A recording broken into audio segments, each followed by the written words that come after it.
want me to? Yes. Okay.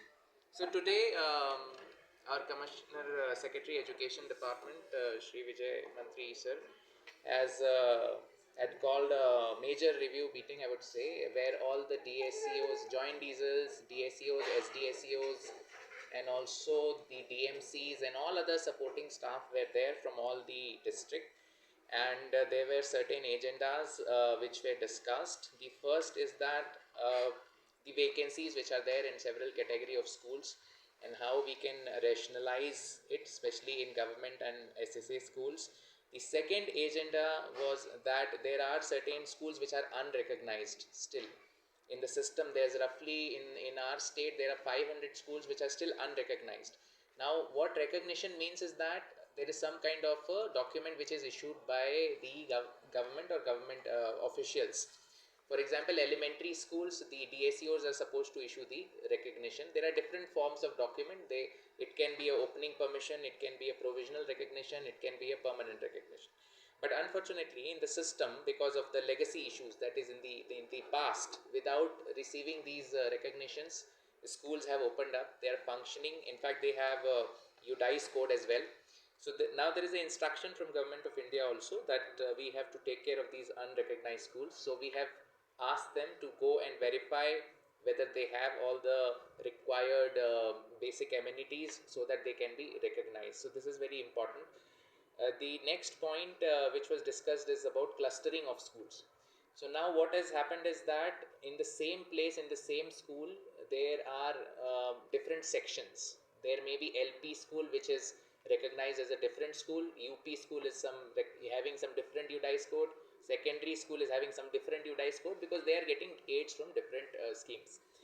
So in principle they are only one school at one place, but basically they are like in the system they are being shown as four schools.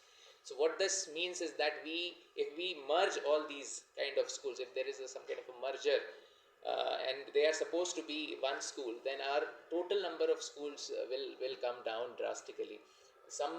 This problem has been flagged by Honorable Chief Minister also. He has given a presentation to media also. You have seen that how a small state of Meghalaya has such a high number of schools. So this is one factor which will help us to consolidate, because the NEP, the education policy, the 2020, it says that we should go for composite schools. That means we should try to have composite schools. Composite schools means that right from the pre-primary it should have to class 12th. Because if there are different schools, like one place you are having LP, 2 kilometers from here you have UP, 10 kilometers you have secondary, then somewhere you have higher secondary. So on an average, a student in Meghalaya has to change the school during his lifetime in schooling. He has to change his school like 4 times. So that results in dropout. So we should take some steps for composite schools. So this clustering of schools basically. So now what will happen is that our DSCOs, SDSCOs, SIs, DRP, CRP, they'll go to the field, they'll check what are these schools, and then they'll report to us. And then from department, the decisions will be taken. Another point which was discussed was that inspection of schools. So now our session this time started on 10th of February, and on the first day itself from Diesel we had issued a instruction to all the DSCs, go to the field, check whether the schools are open or not. So they have gone, they have given their results and all that. But we want to make it a regular affair, and we have told them that whenever there is a possibility, they should inspect more and more schools. And there are different aspects of inspection, whether teacher is there, whether meals are served, whether books are there, whether uniform are there. So they have been told to inspect, including the SIs, DSCOs, DMCs, everyone. We have given instructions to increase the number of inspections and share the results with us. We have also developed an app which is the school monitoring app, and we have asked them to, whenever they go to a school, what happens is that they just go, come and see, but nothing is documented. So now with this app they will document what is there in the school, what is not. So we will also, sitting here, we can also see what is happening. Then Commissioner Secretary has also briefed everyone on the Meghalaya School Education Act 1981, which is the primary act which we have on school education. And there are various provisions which requires revisiting and implementation. many times what happens is that we do have provisions in law for various things, but we do not implement it. So that is why he thoroughly briefed everyone on all the aspects of the School Education Act, and everyone has been directed to implement this and to give suggestions in case some changes has to be made, because this was in 1981. Then there are some other issues which we have asked them. The Aadhaar ID, for example, now APAR ID. Now every student. So now this is very important that in the country, this APAR ID, every student is supposed to have a APAR ID, and this APAR ID will continue even in college. So when you transfer from one school to another school, this APAR ID will be required. This is in the UDICE system, and school have to generate it. The percentage, we just have started school, so our percentage is that this is only 1 to 2%. So we have asked them to push for this. We have also shared with them how these opening permissions are to be issued, how recognition is to be issued to the schools, and we have to expedite all the pending cases which are there. So this kind of meeting, so basically I think for the in the last couple of years, this is the first time that everyone was here, and the Commissioner Secretary is of the view that we will have more of such regular meetings, so that all the issues of education, because these are the stakeholders at the district level and a subdivision level. So we'll be calling them and we'll be constantly interacting them to resolve all the issues. So that is all from my side. If there is any questions, Sir, you mentioned about recognized school. So how many recognized schools are there? Exact number I will have to check, but as per our UDICE, so if we consider UDICE as authentic data, so there are around 14,600 schools in Meghalaya. And But that's what recognized? roughly around it's 490 something, so 500 you can say. So rest are recognized, you can say. So this unrecognized school is run by whom, sir? No, so these are different. They basically private schools, and they may be receiving some grants, or they may be purely private schools also. So that's what. So that complete information is not there. See, this happens because earlier maybe there was no much clarity on the procedure how these recognitions are to be obtained, and earlier UDICE codes were generated even before inspections were made. So now we will notify a standard procedure. If somebody wants to start a school, they have to apply for that permission. They have to show that they have the requisite infrastructure. Then opening permission will be issued. Then they can start. Then after 3 years, if they perform well, if there is enrollment, then permanent recognition or certificate of recognition will be given. A UDICE code will be generated and all that. So we will be issuing a consolidated guideline. These are legacy issues for the last 60-70 years, whatever has happened.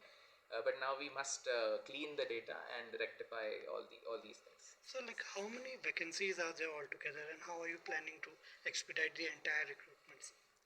So vacancies, we are basically only concerned right now as government vacancies. So we roughly LP, UP combined, we have around 500 vacancies. And the year before that, the last time we recruited around 1,000 LP school teachers, and now we again have 500 vacancies are there. Now the rosters are being filled up, and once the draft advertisement will be approved by the government, and then the procedure of recruitment will start. By when this procedure? We are trying to expedite as soon as possible. This cluster of schools, you said, the clubbing of schools which have less numbers of. So how are you going to do it? So basically, as I have explained in detail, so what happens is that these are schools exactly at the same place. So they are basically one school only. What happens is that they may have started as a LP school, let's say a SSA LP school. Then they got a deficit grant for certain sections. They may have received ad hoc grant for certain sections. So they have been functioning in different ways. Like, the management is different. So basically, even though they are at the same place, they are receiving grants from different. That is why there are 4 management committees. So if you look at it, if we, in a one single school, they are having 4 different. It's like having sub schools with different UDICE code, and there are 4 management committee. So this is also not convenient in the way that when there are 4 management committee, of course there are chances of incoordination and coordination issues, I would say rather. So it is in the best interest of all the children that this should have been a one single school with one single UDICE code, so that there is no coordination issues among different sections. So that is something which is it's a very complex matter. That is why we have so many number of schools in Meghalaya. And that is why first we obviously need the exact data. What we have given you is the figures which we see from our UDI system. That is why now our field officials will go there in the field and they will verify, and then only a decision will be taken. Sir, you mentioned about this this ID. Yes. So has the state rolled out upper ID? No, no. There is no question of ruling out. It's basically like UDICE is a system or database of school database basically, which is made by Government of India. So every school has to get a UDICE code. So similarly, earlier what we had is a permanent education number. It was already there. So every student was supposed to be a PEN number, but now they are calling it. There's added another feature, APAR ID. Why? Because this they have done for the convenience when one school, let's say one student moves from one school to another, he has to give so many documents for admission.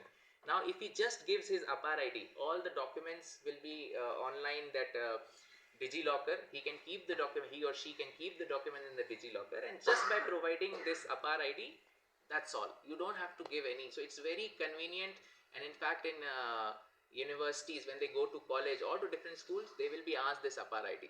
So I want to give this message to everyone, all the parents, all the teachers, that we really need to push creation of these APAR IDs. Every student should have this ready, so that in the future, for the scholarship, for the different schemes, etc., so there is no issue later on. So But- it's yeah. But has the state government set any time frame for the students to register this upper ID? No, we have been pushing. The problem is that it started in November, and then as you know that Meghalaya we have exams in November, and then December, January schools are closed. So that was the problem, that we could not really push this off. But now that the schools have started, we have requested them to take this up and generate as many as they can as soon as possible. So altogether, how many students are to be enrolled? And secondly, there were also some concerns about leakage of data, privacy data, like what happened during the Aadhaar things. So how are you taking measures in this No, regard? so yes, there is absolutely. The government of India has made a robust system, and it's already. If you see in different states, they have already completed this 100%. For example, states like Gujarat and all, they have already, all students in Gujarat, they have a APAR ID. So it's a very robust system which has been tested. We also had a meeting in Delhi where they explained in detail all these procedures. So it's not like how many students are to be enrolled. Every student needs to have this APAR ID going forward. Of course, right now he or she is in some school, may not be useful, but as and when they need to get transfer to some school or join a college, this will be required. So as most of the country is already has students have received this APAR ID, so we also need to push.